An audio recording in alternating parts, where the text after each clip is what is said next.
ഇന്നത്തെ വീഡിയോ നമ്മൾ ചുമ്മാ ഇരിക്കുമ്പോഴൊക്കെ കുറിക്കാൻ പറ്റിയിട്ടുള്ള നല്ലൊരു സ്നാക്കിൻ്റെ റെസിപ്പിയാണ് കേട്ടോ.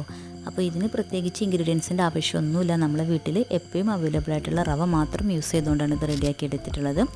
അപ്പോൾ നമുക്ക് വീഡിയോയിലോട്ട് കിടക്കാം. അപ്പോൾ ഇതാ അതിനായിട്ട് ഞാൻ 1 കപ്പ് റവ എടുത്തിട്ടുണ്ട്. ഞാനിത് നന്നായിട്ടൊന്ന് പൊടിച്ചെടുക്കട്ടെ. അപ്പോൾ ഇത് ഞാനിവിടെ ഫൈനായിട്ടൊന്ന് പൊടിച്ചെടുത്തിട്ടുണ്ട് കേട്ടോ. എന്നിട്ട് നമുക്ക് അതിലോട്ട് ആവശ്യത്തിനുള്ള ഉപ്പ് ഇട്ട് കൊടുക്കാം. പിന്നെ ഞാനിവിടെ ഒരു ഫ്ലേവറിന് വേണ്ടിയിട്ട് കുറച്ച് ഓറിഗാനോ ആഡ് ചെയ്ത് കൊടുക്കുന്നുണ്ട്. ഇത് വേണമെന്നൊന്നുമില്ല കേട്ടോ. ഇതിന് പകരം നിങ്ങൾക്ക് വേണമെങ്കിൽ എള്ളുണ്ടെങ്കിൽ അത് ആഡ് ചെയ്ത് കൊടുക്കാം കേട്ടോ. ഇനി ഒന്നും ഇട്ടില്ലെങ്കിലും കുഴപ്പമൊന്നുമില്ല.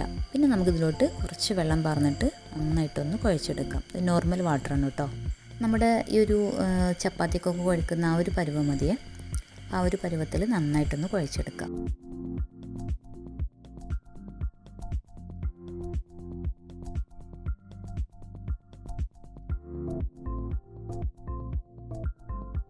അപ്പോൾ നമ്മുടെ ഡോ ഇവിടെ റെഡി ആയിട്ടുണ്ട്. ഇനി നമുക്കിത് ചെറിയ ഉരുളകളാക്കിയിട്ട് മാറ്റാം.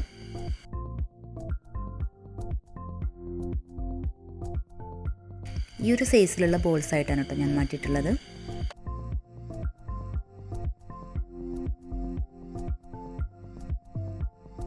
ഇനി നമുക്ക് ഈ റെഡിയാക്കി വെച്ചിട്ടുള്ള ബോൾസൊക്കെ ഒന്ന് പരത്തി കൊടുക്കണം.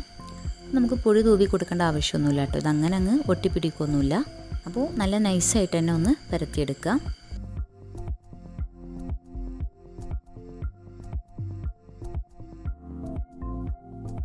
ഞാനിവിടെ ഒന്ന് പരത്തിയെടുത്തിട്ടുണ്ട്. ഇതുപോലെ നമുക്ക് ഒന്നുകൂടെ പരത്തിയെടുക്കണം.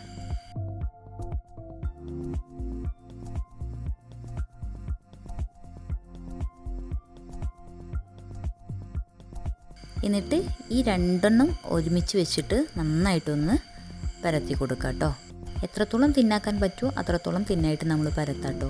അതെല്ലാന്നുണ്ടെങ്കിൽ അതിൻ്റെ ഒരു ക്രിസ്പിനെസ് നഷ്ടമാവും. അപ്പോൾ നമ്മൾ മാക്സിമം തിന്നായിട്ട് തന്നെ പരത്താൻ ശ്രദ്ധിക്കുക.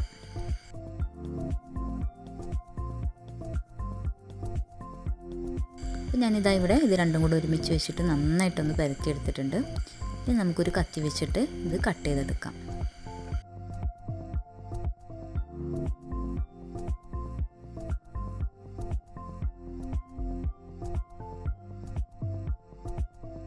അപ്പോൾ ആ സമയം കൊണ്ട് ഞാനിതവിടെ കുറച്ച് ഓയിൽ ചൂടാക്കി എടുത്തിട്ടുണ്ട് ഒരു പാനിൽ.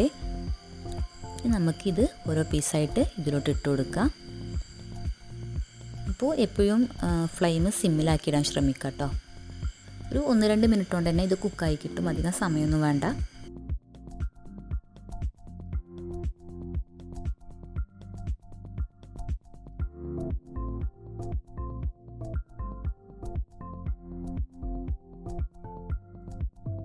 അപ്പോൾ ഇതാ ഇതുപോലെ നന്നായിട്ട് കുക്കായി കിട്ടിയിട്ടുണ്ട്. നമുക്ക് ബാക്കിയുള്ളതൂടെ ഇതുപോലെ ഒന്ന് ചെയ്തെടുക്കാം കേട്ടോ.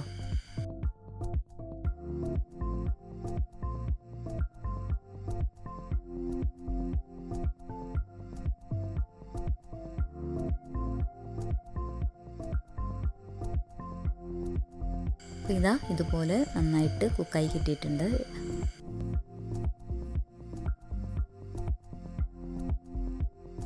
പിന്നെ ഒരു ഫ്ലേവറിന് വേണ്ടിയിട്ട് ഞാൻ കുറച്ച് ചാട്ട് മസാല സ്പ്രെഡ് ചെയ്ത് കൊടുക്കുന്നുണ്ട്. പിന്നെ നിങ്ങളുടെ കയ്യിൽ ചാട്ട് മസാല ഇല്ലെങ്കിൽ നിങ്ങൾ കുറച്ച് ഉപ്പുപൊടിയും മുളക് പൊടിയും കൂടെ മിക്സ് ചെയ്തിട്ട് ഒന്ന് സ്പ്രെഡ് ചെയ്ത് കൊടുക്കുക. നമ്മൾ ഈ പൂള ചിപ്സിനൊക്കെ ചെയ്യൂലേ അതുപോലെ തന്നെ ഒന്ന് സ്പ്രെഡ് ചെയ്ത് കൊടുക്കുക. എന്നാലും നല്ല ടേസ്റ്റാണ് കേട്ടോ. അപ്പോൾ ഇതാണ് ഇന്നത്തെ നമ്മുടെ സ്നാക്ക്. ഈസിയല്ല ഉണ്ടാക്കിയെടുക്കാൻ. അധികം ഇൻഗ്രീഡിയൻസ് ഒന്നും ആവശ്യമില്ല. പിന്നെ കുറഞ്ഞ സമയവും മതി. പിന്നെ ഇത് നമുക്ക് ഉണ്ടാക്കി വെച്ചാൽ ഒരു 2-3 ആഴ്ച നല്ലൊരു എയർ ടൈറ്റ് ആയിട്ടുള്ള കണ്ടെയ്നറിൽ സൂക്ഷിച്ച് വെക്കാൻ പറ്റും. അപ്പോൾ വീഡിയോ ഇഷ്ടമായി എന്ന് വിചാരിക്കുന്നു. ഇഷ്ടപ്പെട്ടിട്ടുണ്ടെങ്കിൽ ലൈക്ക് ചെയ്യുക. നിങ്ങളുടെ ഫ്രണ്ട്സിനും ഫാമിലിക്കൊക്കെ ഷെയർ ചെയ്ത് കൊടുക്കുക. നമ്മുടെ ചാനൽ ആദ്യമായിട്ടാണ് കാണുന്നതെന്നുണ്ടെങ്കിൽ ഒന്ന് സബ്സ്ക്രൈബ് ചെയ്യാം. അപ്പോൾ നല്ലൊരു വീഡിയോയുമായിട്ട് വീണ്ടും കാണാം.